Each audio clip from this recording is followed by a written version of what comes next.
tro, mewn dosbarth dysgu Cymraeg, yng nghanol rhes o ddysgwyr, roedd un heb gael ei wneud yn iawn.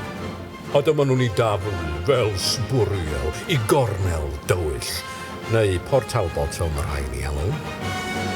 Ond un dydd, o'r gogledd pell, daeth Ioan Talfryn a chydau bwyherau hyd i wneud yn fyw. Yna, aeth ag ef heb oed i dim i ffatri Cymru, lle rhoddodd y ddewines Nia Pari, bwer arbennig iddo. Nid dysgwr cyffredin mohono bellach, ond Taff man!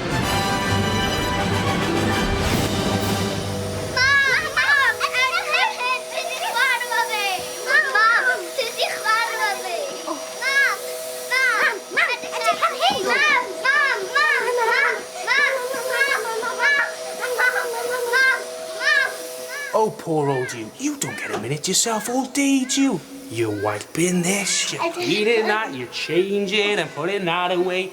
You're a very busy woman.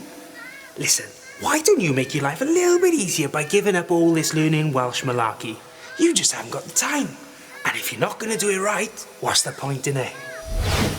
Ti eto. Ha ha, you're too late this time, Taff man. Dyw hi byth yn rhy hwyr i ddysgu Cymraeg. Cymer hwn. Tydadaeth. Ha ha, heritage. Ddisial. Murmur or to whisper. Hiraeth. Longing. Na. Mae hiraeth yn fwy na longin. Hiraeth is a Welsh word that has no direct English translation. Ah, damn you, Taff man. Karen, mae llawer o dysgwyr fel ti, ond mae sawl ffordd i fynd ati i ddysgu Cymraeg iddi. Mae dosbarthiad ar nos ac yn ystod y dydd. Ti'n gallu dysgu gatref gyda llyfrau neu CDs. Neu, beth am ymunwr ar ddosbarth mwyaf yn y byd ar dysgu online. Cymeryd amser i weld beth sy'n gweithio orau i ti. Diolch, Taff man. Diolch, Taff man. Diolch, Taff man. Wrth ddysgu Cymraeg, mae'n bwysig ffindo beth sy'n gweithio orau i chi. Cofiwch, allai ddim bod yn oed helpu bob tro.